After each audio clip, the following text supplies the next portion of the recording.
నమస్తే, welcome to Raj news. బీజాపూర్లో రోడ్డు ప్రమాదం అయితే జరిగింది. మన అందరికీ తెలుసు ఆ ప్రమాదం ఎలా జరిగింది అంటే 10 రోజులు కూడా కాలేదు. మనం కర్నూలు రోడ్డు ప్రమాద ఘటన నుంచి ఇంకా తేరుకోనే లేదు. అలాంటిది చాలా విషాదకరమైన ఘటన అని చెప్పుకోవచ్చు. ఎలాంటి కారణం వల్ల ఇంత పెద్ద ఘోర రోడ్డు ప్రమాదం జరిగింది, ఆ కారణాలు ఏంటో ఇప్పుడు నేను మీకు చెప్పే ప్రయత్నం అయితే చేస్తాను. ఒక్కొక్కటిగా చూద్దాము. సో ఫస్ట్ కారణం వచ్చేసి టిప్పర్ హై స్పీడ్లో ఉండటం. సో టిప్పర్ హై స్పీడ్లో ఎందుకు ఉంది? అంత తెల్లవారుజామున కాబట్టి. సో నార్మల్గా రోడ్లన్నీ కొంచెం ఖాళీగా కనిపిస్తూ ఉంటాయి. స్పీడ్ పెంచుతారు. బస్సు కానివ్వండి, బైక్ కానివ్వండి, కార్ కానివ్వండి, టిప్పర్ లారీ కానివ్వండి, అది ఒక హైవే కాబట్టి ఆ లారీ చాలా స్పీడ్గానే వెళ్దామన్న ఉద్దేశంతోనే ఉంటారు తెల్లవారుజామున కాబట్టి. అదే టైంలో టిప్పరు చాలా హై స్పీడ్తో ఉందని అయితే తెలుస్తోంది. సో ఆ హై స్పీడ్ మెయింటైన్ చేశారు టిప్పర్ లారీ అతను. సో ఆ హై స్పీడ్ వల్ల ఒక కారణంగా అయితే చెప్పుకోవచ్చు. దానివల్ల టిప్పర్ బస్సును ఢీ కొట్టింది అని చెప్పి. అలాగే రెండో కారణం చూసుకుంటే కనుక మనకి బస్సు డ్రైవర్ కట్లు కొట్టడం. సో కట్లు ఎప్పుడు కొడతారు? బస్సు డ్రైవర్ కానివ్వండి, బైక్ డ్రైవర్ కానివ్వండి, ఎవరైనా అకస్మాత్తుగా మనం ముందుకు వచ్చినప్పుడు తప్పించుకోవడానికి ఒక కట్టు కొడతాం. ఇంత పెద్ద వెహికల్ని కట్టు కొడితే అది ఖచ్చితంగా మనకి కిందకు పడిపోవడం, పక్కకు ఒరగడం ఇలాంటివి అయితే జరుగుతూ ఉంటాయి. సో సేమ్ అదే జరిగింది ఇక్కడ.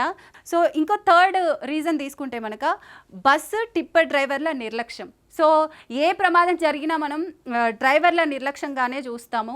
అంటే కొన్నిసార్లు డ్రైవర్ల నిర్లక్ష్యం ఉంటుంది, కొన్నిసార్లు ఉండదు. బట్ ఇక్కడ మాత్రం ఇద్దరు డ్రైవర్ల నిర్లక్ష్యం అయితే ఉంది. టిప్పర్ లారీ అతను కూడా హై స్పీడ్లో ఉన్నారు. అలాగే బస్సు డ్రైవర్ కూడా కట్లు కొడుతూ తన జర్నీ అయితే స్టార్ట్ చేశారు, బస్సు డ్రైవింగ్ అనేది. సో ఇద్దరి తప్పిదం అయితే ఉంది. అందుకని చెప్పేసి బస్సు అలాగే టిప్పర్ డ్రైవర్ల నిర్లక్ష్యం కూడా ఒక కారణంగా చెప్పుకోవచ్చు.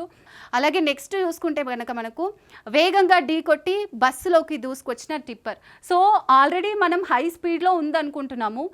టిప్పర్ ఏదైతే ఉందో చాలా హై స్పీడ్లో ఉంది. ఆ హై స్పీడ్లో ఆపోజిట్గా వచ్చినందువల్ల డైరెక్ట్గా బస్సులోకి వెళ్ళిపోయింది. అది ఆపోజిట్ డైరెక్షన్ కాబట్టి డైరెక్ట్గా బస్సు మీదకైతే వచ్చేసింది. సో సగం బస్సు లోపల వరకు కూడా టిప్పర్ అదే విధంగా మొత్తం దున్నుకుంటూ పోతుంది అంటారు కదా. సో ఆ టైప్లో బస్సులో ఉన్న వాళ్ళందరి పైకి ఆ విధంగానే వెళ్ళిందనమాట. సో అంత మొత్తం మంది చనిపోవడానికి కారణం ఏంటంటే అదే ఒక మెయిన్ రీజన్ అని చెప్పుకోవచ్చు. టిప్పర్ స్పీడ్కు కోసుకుపోయిన బస్సు. మనం ఇందాక చెప్తున్నాం కదా, ఇదే జరిగింది. సేమ్ ఆపోజిట్ డైరెక్షన్లో ఉన్నారు కాబట్టి అది డైరెక్ట్ బస్సు మీదకి వచ్చేసింది. సో సగం బస్సు మొత్తం కోసుకుపోయింది. అక్కడ సగం వరకు కూడా ఆపోజిట్ డైరెక్షన్ కాబట్టి మొత్తం బస్సు అంతా కూడా కోసుకుపోయిన పరిస్థితి. సో అక్కడ ఇంకెవరు మిగిలరు. అది ఇంకోటి చాలా లోడ్తో వెళ్తున్న టిప్పర్ కాబట్టి అంత లోడ్ ఒకేసారి బస్సు మీదకి వస్తే చాలా ప్రమాదం అయితే జరుగుతుంది. మనం ఊహించినట్టుగానే అంతమంది చనిపోవడానికి కూడా అది ఒక రీజన్. అలాగే ఇంకో రీజన్ చూసుకుంటే కనుక 3 సీట్లు ఉండే డ్రైవర్ వరకు ప్రమాదం జరగడం. సో డ్రైవర్ వెనకాల ఏదైతే కూర్చుంటారో ఆ రో అంతా కూడా ఎక్కువ ప్రమాదం జరిగే అవకాశాలు ఉన్నాయి కదా. సో ఆపోజిట్ డైరెక్షన్ కాబట్టి మొత్తం అలాగే దున్నుకుంటూ పోయి అందరూ చనిపోవడానికి రీజన్ అదొకటి, ఆపోజిట్ డైరెక్షన్లో ఉండి. సో ఆ 3 సీట్లు ఉండటం వల్ల అదొక పెద్ద ప్రమాదంగా అయితే జరిగింది. అలాగే నెక్స్ట్ తీసుకుంటే కనుక టిప్పర్లోని కంకర అంతా ప్రయాణికులపై పడటం. ఇది చాలా మెయిన్ రీజన్. ఎందుకంటే అంత పెద్ద లోడ్తో వెళ్తుంది, దాదాపు 50 టన్నుల లోడ్తో వెళ్తుంది టిప్పర్. సో అంత పెద్ద మొత్తం అనేది ఒకటేసారి అలా ఢీ కొట్టగానే బస్సు పైకి మొత్తం ఆ కంకర అంతా కూడా షిఫ్ట్ అయిపోయింది, అంతా కూడా బోర్లా పడిపోయింది అనమాట. సో ప్రయాణికులు ఎవ్వరు కూడా తప్పించుకోవడానికి లేదు. అప్పటికే స్పాట్ డెడ్ అయ్యే వాళ్ళు స్పాట్ డెడ్ అయిపోయారు. తప్పించుకోవడానికి ప్రయత్నించిన వాళ్ళకు కూడా వీలు లేకుండా కంకర అంతా కూడా వాళ్ళ పైన పడిపోయింది. ఇంకో రీజన్ బస్సులోని ప్రయాణికులు కంకరలో కూరుకుపోవడం. సో ఇందాక చెప్పుకున్నట్టుగానే ఆ కంకర అంతా మీద పడిపోయేసరికి మొత్తం అందరూ కూడా అందులోనే ఉండిపోయారు, బయటికి రావడానికి లేదు. అంత పెద్ద మొత్తం కంకర మీద పడేసరికి వాళ్ళు ఏం చేయలేని పరిస్థితి. దాన్ని అంత తొందరగా తీసుకొని వాళ్ళు బయటికైతే రాలేరు. ఆ టైంలో ఆ గ్యాప్లో చాలామంది ప్రాణాలు కోల్పోయి ఉంటారు.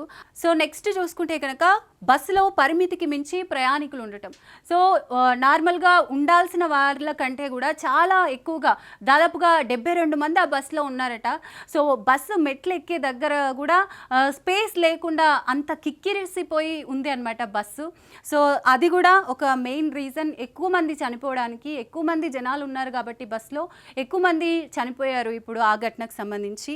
సో నెక్స్ట్ చూసుకుంటే కనుక మనకి రోడ్ అంతా గుంతలమయం కావడం. సో ఆ రోడ్ అంతా ఓన్లీ వన్ వే ఉంది. అంటే ఆ రోడ్లోనే వచ్చేవాళ్ళు వెళ్ళేవాళ్ళు ఇద్దరూ వెళ్తూ ఉంటారనమాట. ఆ రోడ్డు కూడా వెడల్పు కూడా చాలా చిన్నగా ఉందని చెప్తున్నారు. సో ఆ రోడ్లో ఎక్కువగా గుంతలు ఉన్నాయి. ఆ గుంతను తప్పించడానికి పోయే టిప్పర్ లారీ అతను ఎవరైతే ఉన్నారో ఆ గుంతను తప్పించడానికి పోయి నేరుగా తప్పించి కూడా తర్వాత మళ్ళీ తన వైపు తిప్పుకునే లోపే బస్సు డ్రైవర్ కూడా వేగంగా ఉండటం, డైరెక్ట్గా బస్సు లోపలికి దూసుకుపోవడం అయితే జరిగింది. సో మెయిన్ రీజన్ ఇక్కడ మనకి ఆ గుంత వల్లనే ఇంత పెద్ద ప్రమాదం జరిగింది అని అయితే స్థానికులు అయితే చెప్తున్నారు. మరి అధికారులు ఇప్పటికైనా కూడా రోడ్లు ఫస్ట్ బాగు చేస్తే సగం వరకు కూడా ప్రమాదాలు తగ్గే అవకాశం అయితే ఉంటుంది. ఎందుకంటే హైదరాబాద్లో మనం చూస్తూ ఉండొచ్చు, వర్షం పడితే చాలు ప్రతి రోడ్డు నీళ్ళతో నిండుకుపోతుంది, గుంతలతో నిండుకుపోతుంది. సో ఎక్కడ పోయినా కూడా ఆ గుంతల వల్లే మెయిన్గా మనకు ఆరోగ్య సమస్యలు వస్తాయి, ఇలాంటి యాక్సిడెంట్స్ అవుతాయి, ఇవన్నీ కూడా జరుగుతాయి. అందుకని చెప్పి ఫస్ట్ గవర్నమెంట్ ఏదైతే ఉందో ఫస్ట్ ఆ రోడ్లని బాగు చేస్తే బెటర్ అని చెప్పుకోవచ్చు.